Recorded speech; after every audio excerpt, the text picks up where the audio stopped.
Bom dia a todos. Sejam todos muito bem-vindos, aqui aos Ceareiros de Cristo.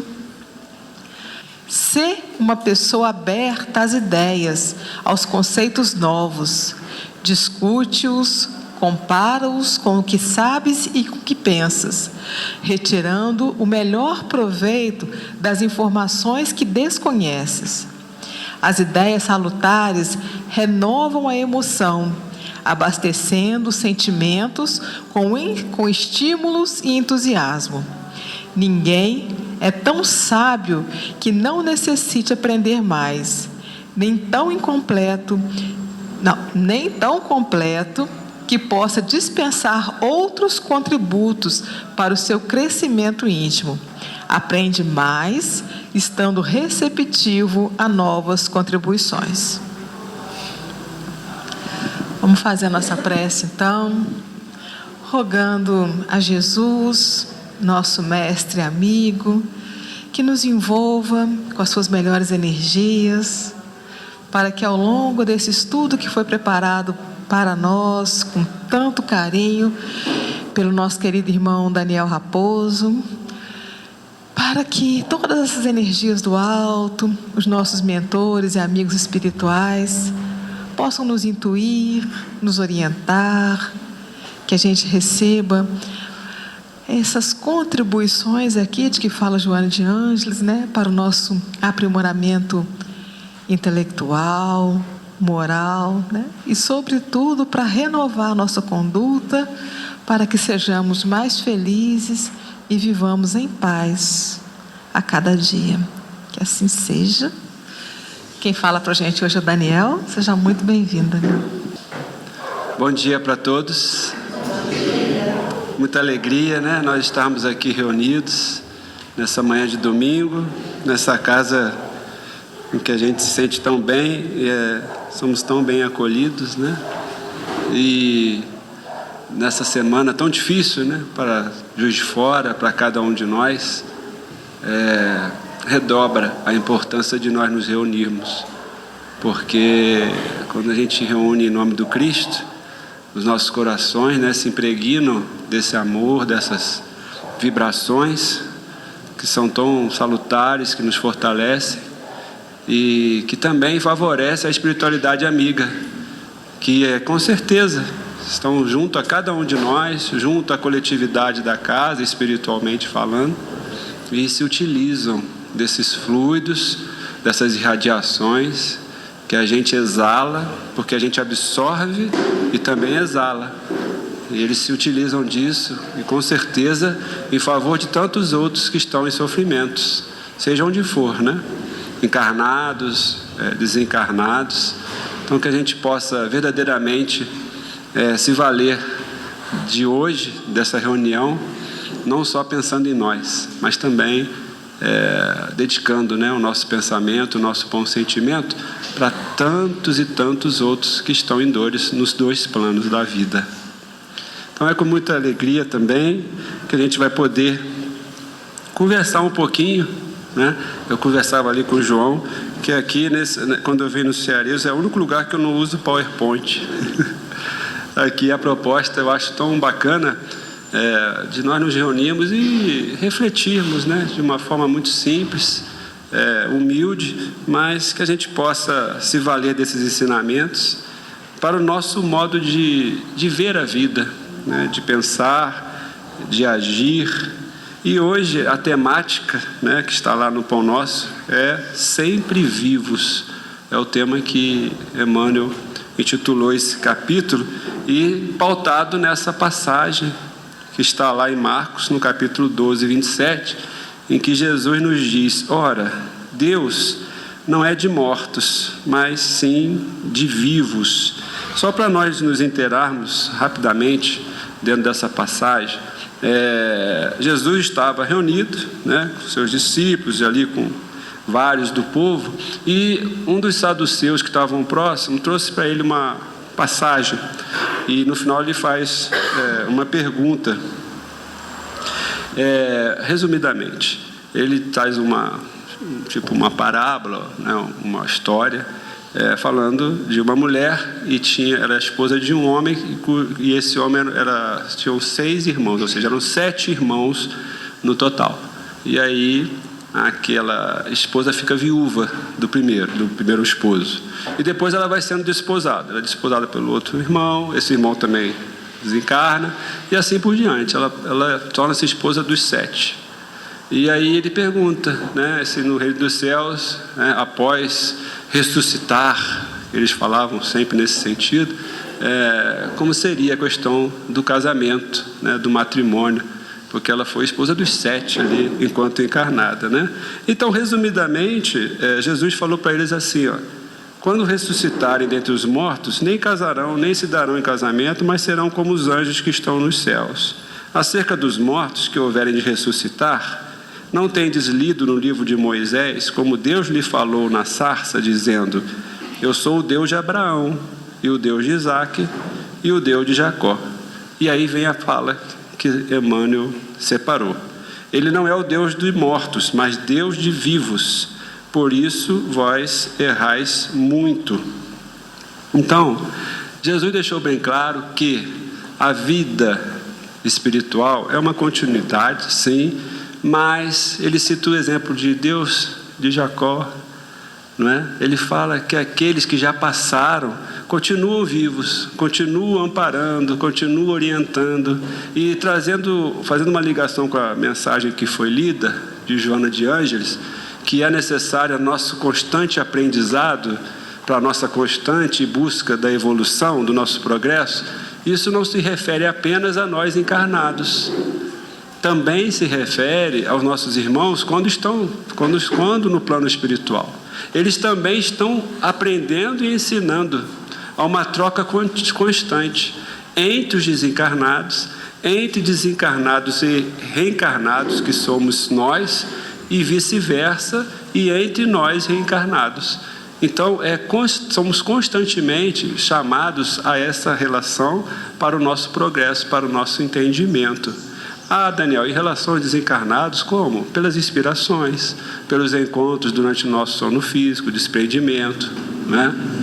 Nós temos várias oportunidades. Muitas vezes nós estamos aprendendo e trocando conhecimentos entre encarnados, mas muitos de nós estamos sendo inspirados por desencarnados nessa troca de entendimento. Então a gente vê que é um misto de relações e inter-relações que nos favorecem esse aprendizado. Daí nós raciocinarmos o que o Emmanuel está nos dizendo, que Deus é o Deus para os vivos. Todos nós estaremos sempre vivos. O corpo é que vai morrer, né? O corpo é que vai cessar a sua vida orgânica. E só para nós nos lembrarmos, eu também trouxe aqui a questão 309 do Livro dos Espíritos. Eu vou consultar, tá, gente? Porque eu não consigo decorar, assim. Não tenho essa facilidade. Na 309 é perguntado: como considera o espírito o corpo de que vem de separar-se? Resposta: como veste imprestável, que o embaraçava, sentindo-se feliz por estar livre dela. E na letra A ele complementa: que sensação lhe causa o espetáculo do seu corpo em decomposição? Quase sempre se conserva indiferente a isso, como a uma coisa que em nada o interessa. Então, é a prova direta de que o que é essencial é a vida do espírito, né? Nós estamos aqui temporariamente numa faixa evolutiva, num processo que é estarmos reencarnados. Precisamos disso, vivenciar e experienciar a matéria. Mas aqui são meio e não o fim. O fim é o espírito. Então, essa proposta, ele nos mostra que a vida é plena, ela é constante, a partir da nossa individualização como espírito que fomos criados, cada um de nós.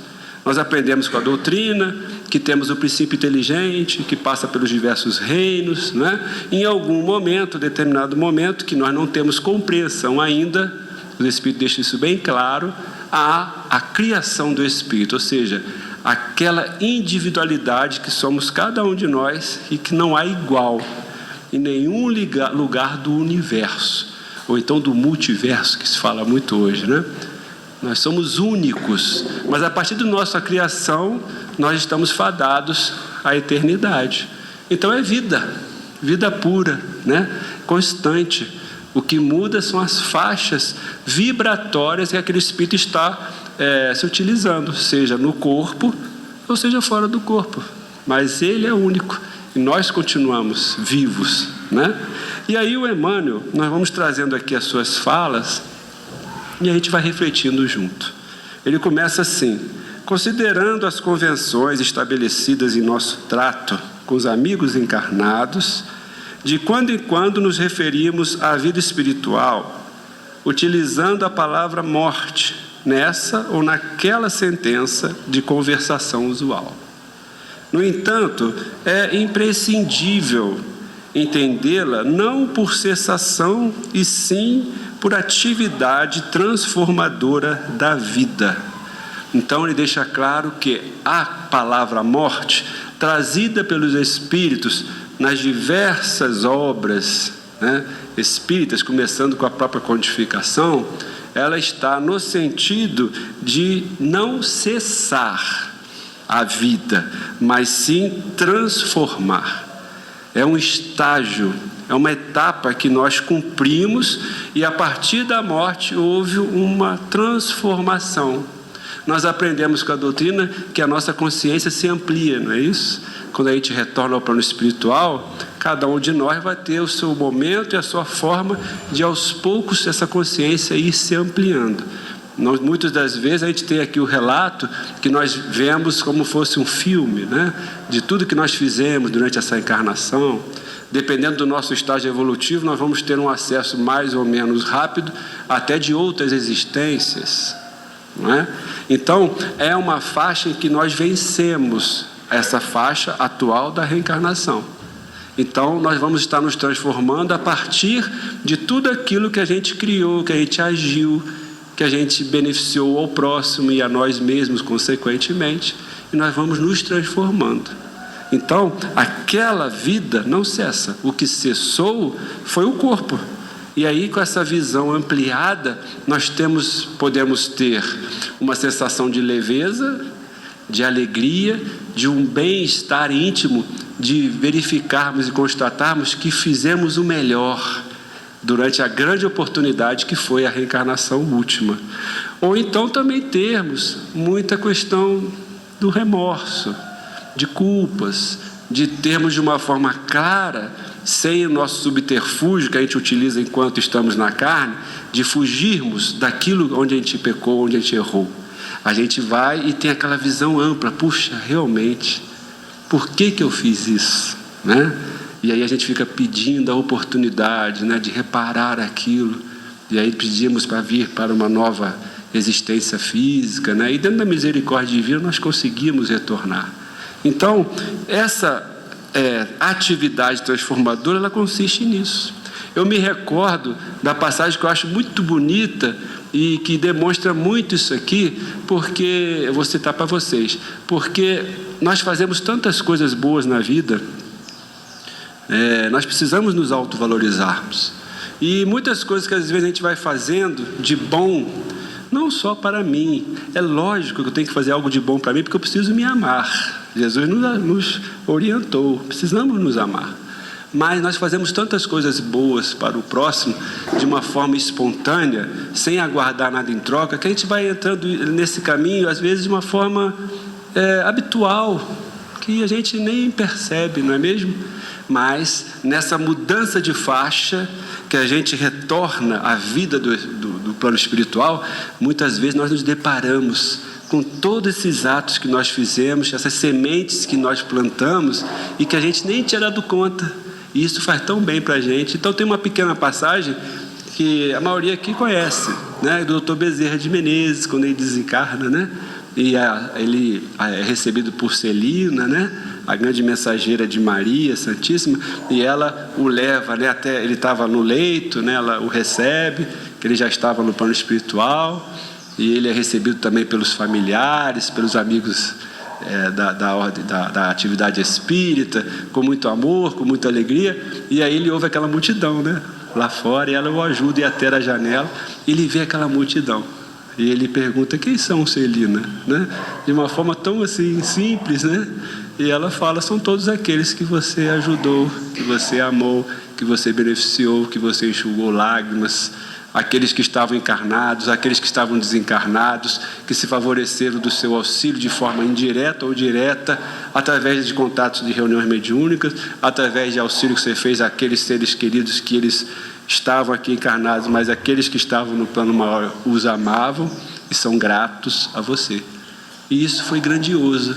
Então, ele deixa claro que a maior felicidade é essa, é nós semearmos, nós prepararmos nosso caminho, enxugando lágrimas, amando, renunciando muitas vezes aos nossos desejos, ao nosso egoísmo, né, que é natural, vencendo a nós mesmos em favor do outro. Isso é a maior alegria. Então ele deixa isso muito claro, demonstrando exatamente isso que o Emmanuel fala. Aquela vida não cessou, ela se transforma cada vez mais. É como a gente jogar a sementinha e ir acompanhando aquele nascimento, né, daquela plantinha, depois cresce um arbusto, uma árvore, gera frutos. É transformação constante. Isso é grandioso, né, gente? Isso é algo que nos tira, né? Ele vai falar daqui a pouquinho aqui de uma ideia de termos caminhos limitados após a morte. Não é isso, pelo contrário. Após a morte o caminho se amplia de uma forma muito vasta, muito ampla. E aí o Emmanuel fala assim: espiritualmente falando, apenas conhecemos um gênero temível de morte, a da consciência denegrida no mal, torturada de remorso, ou paralítica nos despenhadeiros que marginam a estrada da insensatez e do crime. Exatamente isso. No linguajar, falando da forma do espírito, só temos a morte nesses dois caminhos. Porque a morte, nesse sentido aqui, do remorso, da culpa que gera o arrependimento e o remorso, é algo que nos estagna espiritualmente. Quantas obras que nós temos acesso trazendo essa questão? Quantos aqueles espíritos que se manifestam em reuniões mediúnicas trazendo o remorso decorrente da culpa, a dor que o imobiliza, em que ele vivencia e revê constantemente aquele ato, aquela condição que ele foi responsável, que gerou o mal para muitos, para alguém e primeiramente para ele mesmo. Então, esse remorso, ele é espelho dessa morte, entre aspas, porque ele está estagnado naquilo ali, sofrendo, remoendo. Vamos trazer para o nosso exemplo, para a gente ter uma visão mais clara, que é mais simples. Mas quando a gente faz algo errado para alguém, o primeiro estágio decorrente do nosso orgulho é nós acharmos motivo para nós estarmos certos, não é isso? Nós somos assim. Buscamos até alguém que nos favoreça ali no pensamento, no entendimento. Quem não vai a favor, a gente já se afasta. Ah, não, esse aqui está me apoiando, é isso aí. É uma forma natural nossa de nós encobrirmos esse orgulho, né? Mas nós vamos ter o ponto, aí cada um de nós temos o seu tempo, de nós começarmos a refletir e começarmos a ver, poxa, por que eu fiz aquilo? E aquele pensamento vai e volta, vai nos bloqueando, né? A gente tenta fugir dele, ele volta, e assim vai. E aí, quando a gente reconhece que errou, a gente já começa a ficar preso nisso aqui, né? Aí a gente arrepende, nossa, aí vem o remorso, é o que está falando aqui. Enquanto eu não agir e de forma a poder reparar aquilo ali, começando no auto-perdão, porque senão no caminho eu vou continuar afundado, e a partir desse auto-perdão eu buscar o perdão de quem eu prejudiquei, e além disso, se for possível, dentro da minha condição, eu reparar da melhor forma que eu puder, eu fico preso nisso. Então é uma forma de morte, é uma forma de morte pontual naquilo que eu errei. Não quer dizer que eu não deixei de fazer outras coisas boas, tá, gente? Mas naquilo ali eu estou estagnado, aquilo ali está me prendendo. E aí eu me liberto, eu continuo, eu progrido a partir do momento que eu começo a reconhecer, que eu vou pedir o perdão, que eu vou reparar. E o outro lado que ele cita aqui, na questão espiritual, é paralítico. Achei interessante a palavra. Paralítico nos despenhadeiros que marginam a estrada da insensatez e do crime. Quantos e quantos irmãos que desencarnam e vivem e revivem aquela vingança, aquele sentimento de ódio. Ele fica morto, entre aspas, naquela questão que ele vivenciou, e aí geramos as obsessões, né? Nos seus mais variados graus de perseguições, que podem passar às vezes séculos de perseguição constante naquele objetivo de se vingar. Ou seja, ele parou, o espírito parou naquela tarefa triste de se vingar e não consegue caminhar na luz do bem.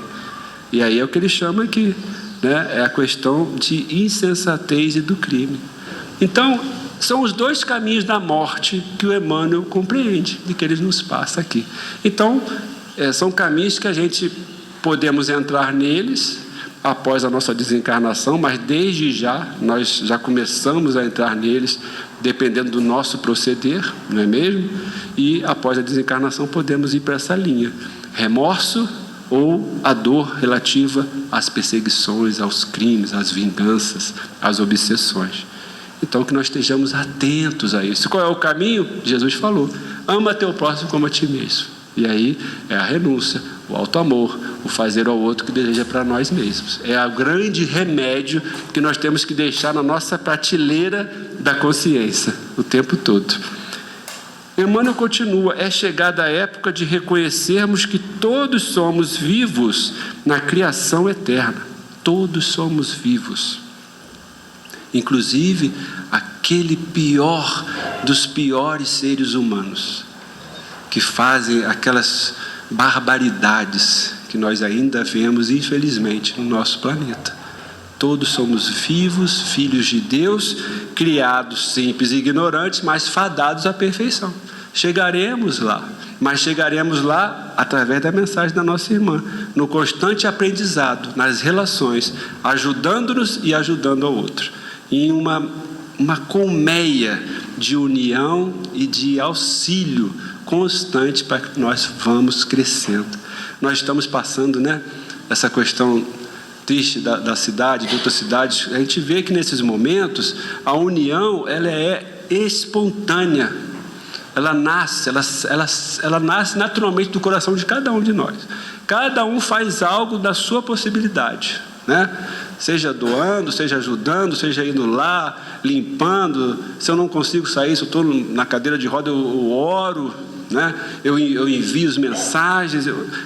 Muitos e muitos e muitos corações estão sendo chamados a essa colmeia, que o Emmanuel chama em outra mensagem de corrente viva do amor. Uma corrente viva. E aí quando você entra nessa corrente, você vai favorecendo e você vai dando essa sua cota. E a gente vai crescendo junto, porque vai um se espelhando no outro, vai um observando o outro, vai se fortalecendo, vai tendo mais vontade de ajudar, vai sendo ajudado também, e essa corrente vai cada vez mais se solidificando. É muito grandioso. E aí ele diz: em virtude de tardar, semelhante conhecimento nos homens, é que se verificam grandes erros. Em razão disso, a Igreja Católica Romana criou em sua teologia um céu e um inferno artificiais. Eu sou natural de uma família católica, nem sabia o que era espiritismo. Eu fui conhecer o espiritismo com 24 anos, né? A partir daí, ele me libertou de vários pensamentos, de várias conjecturas e dúvidas que me amarguravam, me deixavam ali sem respostas. Uma delas era exatamente essa daqui: o céu e o inferno, né? E eu pensava: meu Deus, se eu viver, 80 anos, eu vou passar por um crivo depois disso, e aí vai ser pesado na balança. Se a balança pender para o bem, eu fiz mais bem do que mal, eu vou para o paraíso, eu vou para o céu e vou ficar lá eternamente, né, feliz e tal. E se ela perder para o mal, eu vou para o inferno, queimar, né, eternamente. E aquilo eu ficava, mas meu Deus, eu falava, isso é ilógico, porque se eu vivi 80 anos, isso vai responder por toda a eternidade. Mas Deus não é bom, justo. Jesus falava que é o nosso Pai de misericórdia. Eu não conseguia entender isso. E aí eu buscava respostas, porque esse entendimento, ele está nos dizendo o seguinte: olha, se você morrer e você tiver mais erro, você vai para o inferno. Então acabou. Então você começa a dividir. A morte é o fim para alguns, porque ele vai ficar queimando a vida toda, eternamente, já é o fim, acabou, vai ficar lá. E o outro vai ser aquele gozo, né, eterno do céu, do paraíso. Eu falei, gente, então você começa a conceber que há uma morte, sim. Aí você começa, e isso está incrustado em todos nós, porque todos nós, eu passei nessa encarnação, mas muitos de nós já tivemos, de uma forma ou de outra, ligação com o catolicismo lá atrás, porque era a religião dominante, né? E muitas vezes traz isso no nosso psiquismo, e às vezes a gente transfere isso, olha que grandiosidade, a gente transfere isso para o nosso proceder. Já pararam para pensar? Aquela pessoa, não me dou bem com ela, eu corto ela da minha lista.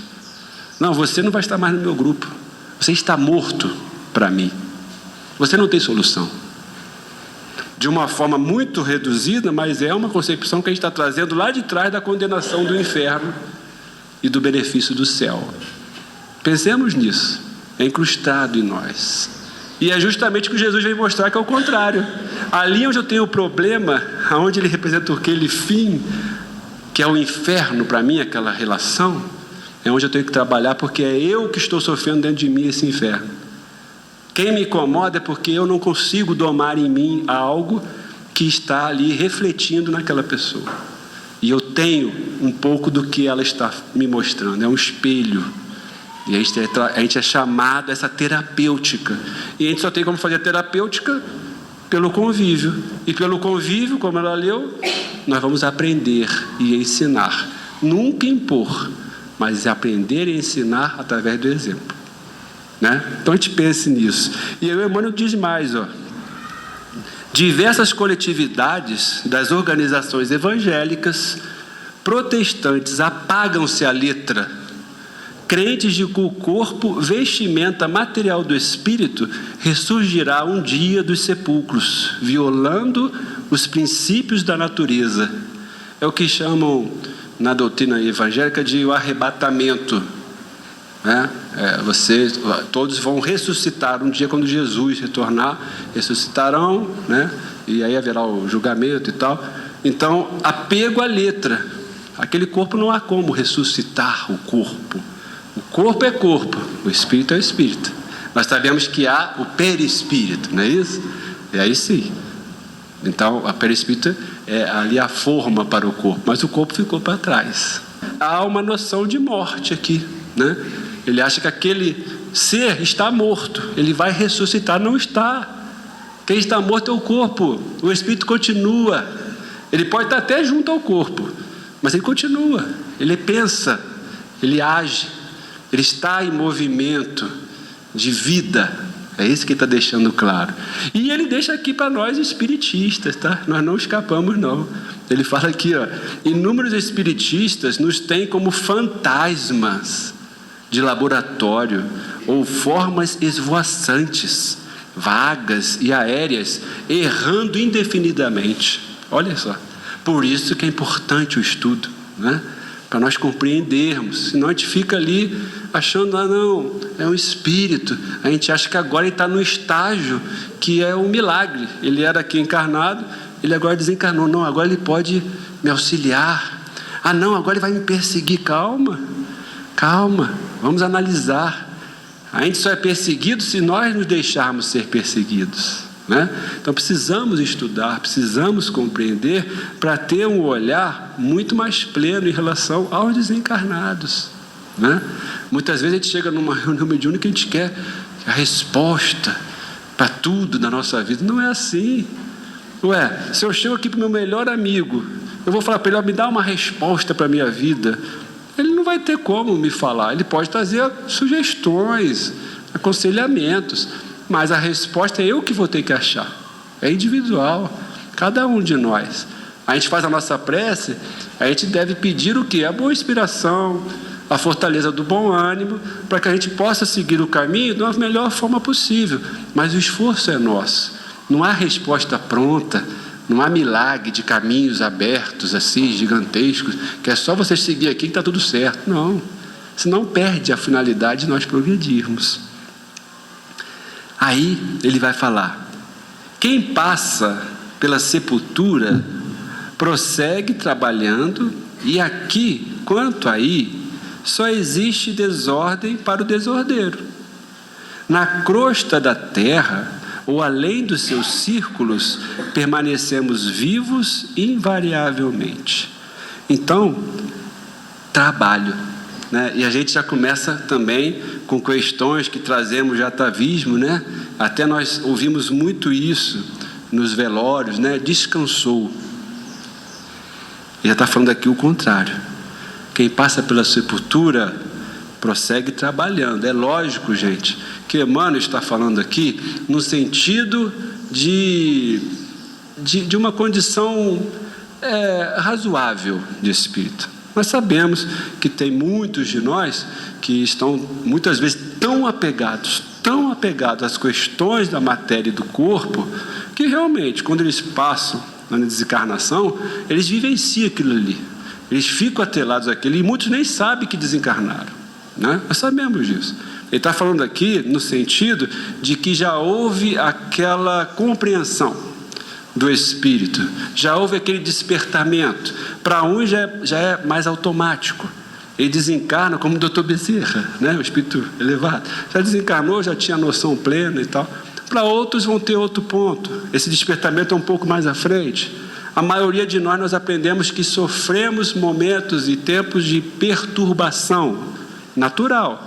Quem já fez cirurgia aqui, né? Faz uma cirurgia, você vai para aquela salinha lá fica no CTI, até a anestesia aí passando e tal, né? Você vai para o quarto, mas você fala, tem coisa que você nem lembra que você falou, né? Às vezes até você está com um parente lá, o parente até brinca com você não lembra de nada, depois ele vai contar: eu falei isso, falei aquilo e tal, não é assim?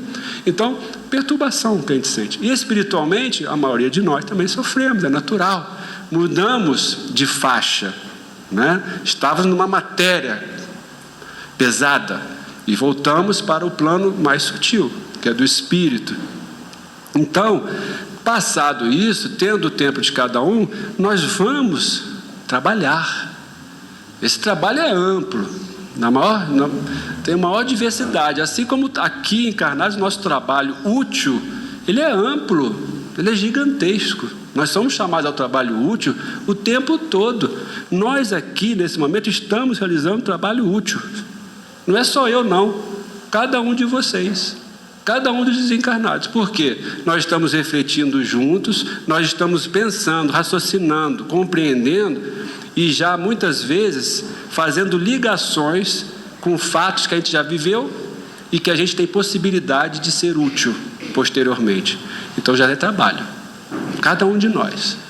A gente sai daqui, entra na nossa casa, entra no elevador, entra um vizinho que a gente não se dá, assim, não tem uma sintonia boa, mas eu me esforço em dar um bom dia, tudo jóia com você, sem falsidade, tentando fazer o outro levar algo bom, para eu receber algo bom naturalmente.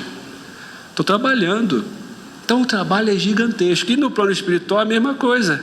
Prossegue trabalhando. Aqui também tem desordem para o desordeiro. Aqueles que querem continuar na desordem continuarão no plano espiritual. Então qual é o caminho? Vamos começar a ser ordeiros desde já. Vamos trabalhar no bem desde já, para que quando a gente desencarna, a gente tenha muito mais facilidade de dar continuidade a essa ordem que a gente está se esforçando em fazer aqui. Ele diz assim: na crosta da terra, ou seja, nas esferas que estão adjacentes ao nosso planeta, que são várias, né? Nós temos aí os exemplos das colônias espirituais, a mais famosa que vem pela literatura Nosso Lar, mas temos aí inúmeras outras, tanto lá quanto além desses círculos, além dessas esferas, permanecemos vivos invariavelmente. Lembram das muitas moradas? Há muitas moradas na casa de meu Pai. Quantos e quantos bilhões aí de planetas que nós temos habitados, né? Fora mundos transitórios, que são físicos, mas são habitados por espíritos temporariamente. Então, são bilhões de moradas, né? A gente pega a revista Espírita, tem lá o exemplo de Júpiter, Marte, né? Casa de Mozart, né? Se eu não me engano. Nós temos aí na obra da transição, espíritos que estão reencarnando, vindo de Alcione, né? Então, todos esses locais há vida e trabalho constante. E aí a gente precisa disso para a gente sair daquela questão de que eu vou descansar em paz. Não existe, porque descanso não me traz progresso. O descanso, ele é intervalado, não é? Quando a gente volta para o plano espiritual, nós vamos ter um momento de reajustamento, de recuperação, para que a gente volte ao trabalho, né? Aí a gente reencarna. Nós temos um momento na nossa vida física que vamos considerar assim, entre aspas, um descanso, que é a fase ali infantil, né? Tudo vem até nós, somos acolhidos, é servido, é ali paparicado, é tudo normal, né? Nós estamos aqui num estágio, numa etapa, mas vamos já aprendendo aos poucos o trabalho. Agora é a hora de mamar. É por instinto? Mas é um trabalho, vou ter que mamar, senão o corpo não resiste, né? E assim vai. Aí nós vamos aos pouquinhos atuando nesse trabalho, que é voltado para o corpo, mas principalmente para o espírito, que vai usufruir das consequências do trabalho. Aí o Emmanuel, já caminhando para o final, ele vai dizer assim, não te esqueças, pois, de que os desencarnados não são magos nem adivinhos. São irmãos que continuam na luta de aprimoramento. Ou seja, não há mudança abrupta na evolução moral de nenhum de nós. Não é porque agora está desencarnado que ele está numa condição gigantesca, muito além do que ele estava aqui quando encarnado. Não existe isso. O Chico falava, né? Não há violência no progresso do espírito. Não há como. A natureza é assim. Tudo é no seu passo, no seu tempo. Temos as estações do ano. Nós temos o dia já começa, já quero logo que fique a noite. Quando é que vem a lua? Só depois, né? É tudo no seu tempo. Da mesma forma o espírito. E aí nós ficamos, às vezes, né? Algo que a gente tem que ter muito cuidado. Por exemplo, eu já tenho os pais desencarnados. E eu tinha um vínculo, assim, uma sintonia muito legal com a minha mãe. Meu pai também, mas é uma sintonia muito mais íntima, assim, vou falar, muito interligada, natural. E quando encarnado a gente trocava ideias, conversava. Ela era católica, eu espírita, mas não havia nenhum problema, nós conversávamos. Às vezes ela vinha na minha casa, que ela morava no Rio, e era dia do Evangelho, domingo, ela sentava na mesa, fazíamos o Evangelho, bebia a aguinha frutificada, e era isso. Então, nas minhas preces, eu procuro respeitar. Eu quando dedico tempo para minha mãe, para meu pai, eu peço por eles, né? Se eu estou numa situação muito complicada, uma questão assim difícil, eu peço, mãe, eu sei que você está olhando por mim aí e tal, mas que eu possa captar, se eu tiver alguma inspiração, alguma coisa.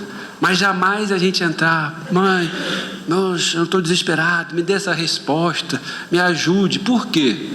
Porque isso faz mal para mim e para ela. Ela continua me amando, e muito ainda, de uma forma muitas vezes direta, né? Então por que eu vou deixar ela com a preocupação de algo que eu posso e devo fazer por mim da melhor forma possível? Porque eu não estou sozinho, nenhum de nós está. Então isso é a prática do amor verdadeiro. Quando a gente ama alguém, a gente faz tudo para não encher aquela pessoa só de problema e preocupação. Vamos tentar fazer da nossa parte, diminuir o máximo que a gente tem de problema, não de uma forma egoísta e orgulhosa, mas contando com os outros, mas indo aos poucos, eliminando nossos problemas, para não levarmos para o outro os problemas que muitas vezes vai ainda trazer uma carga maior para os problemas dele, que às vezes são maiores do que o meu. Então isso é caridade também. A gente pensa muito na caridade material, mas temos que lembrar que a caridade de respeitar e saber que o outro também tem problema, não me dá o direito de entupir ele de mais problema. Isso é muito ruim, faz mal, não é?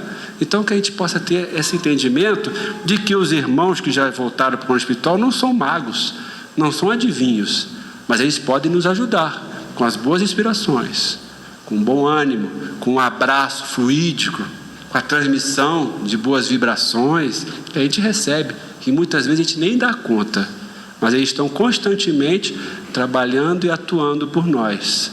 Nós estamos vendo, mais uma vez, eu volto a falar nessa crise que nós estamos vivendo. Vocês imaginam se nós encarnados, que estamos aqui em condições na carne, na matéria, de tantos problemas que a gente está vivenciando na nossa era atual, estamos arregaçando mangas, estamos nos unindo, estamos fazendo tudo um pelos outros, das mais variadas formas que for possível.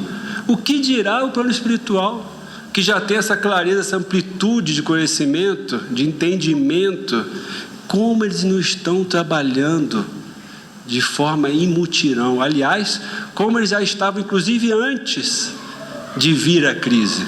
Nós sabemos. Então nada está aí jogado, solto, está tudo coordenado, apesar de toda a bagunça que a gente está vivenciando no dia de hoje, né? Nos dias atuais.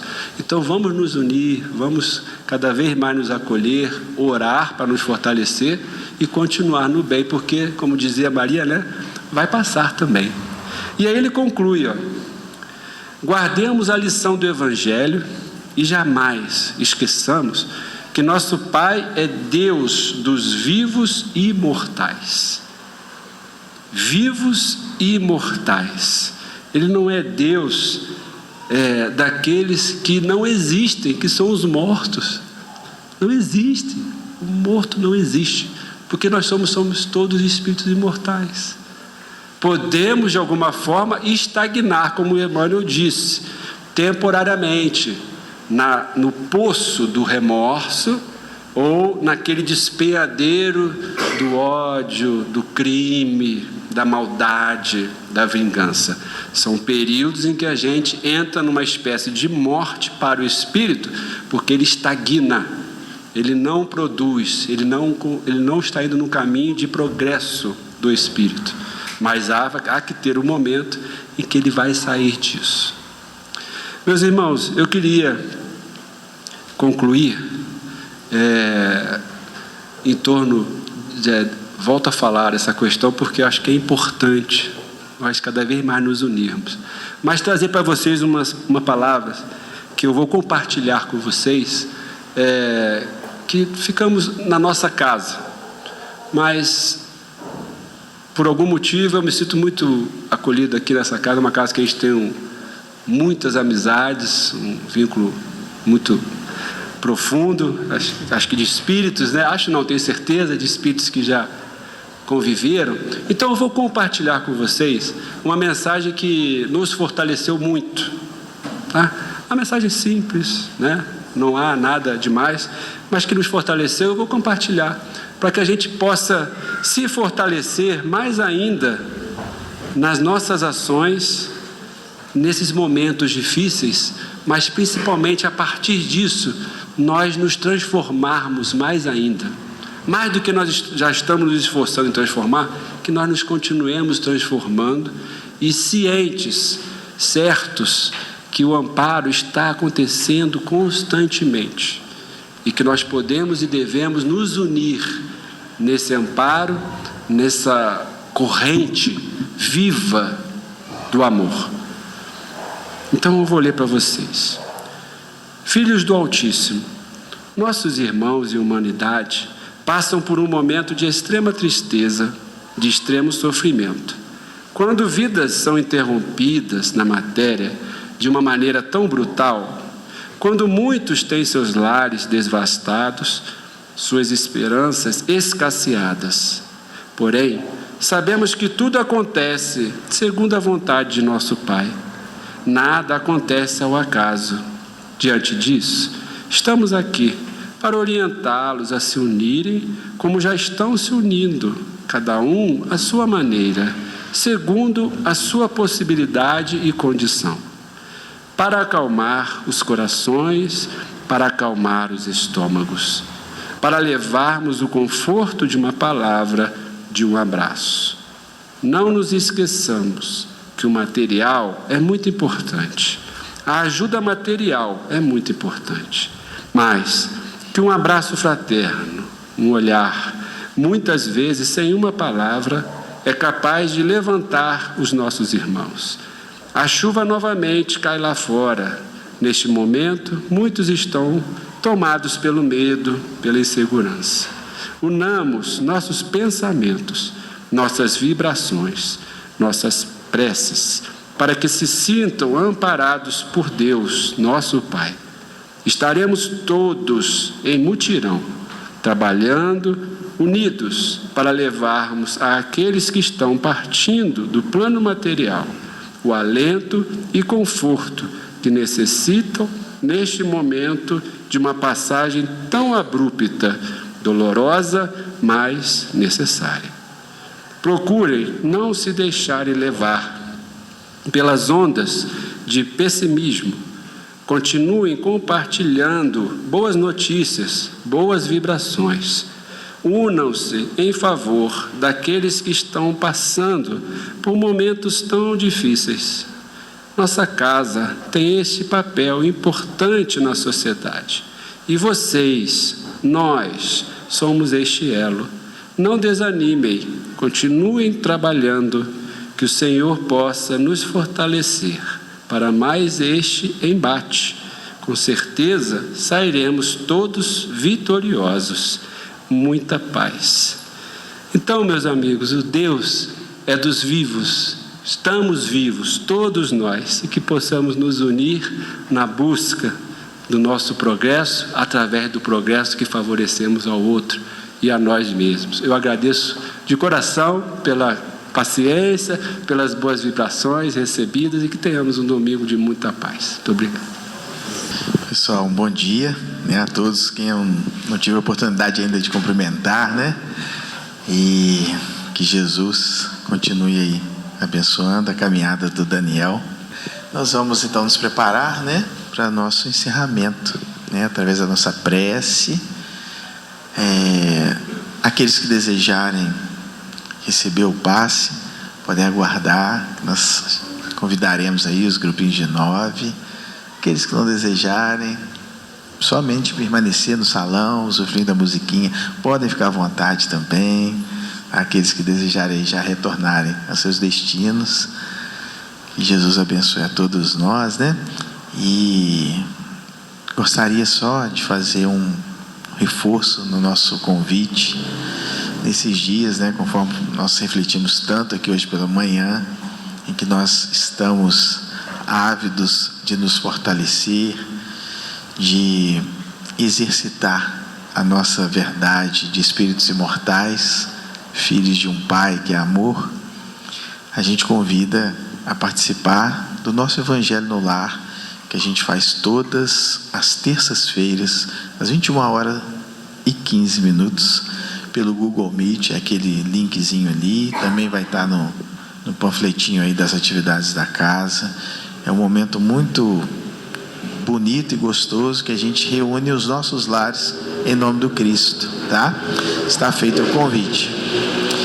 E também convidá-los para participar conosco. Estamos retornando, né?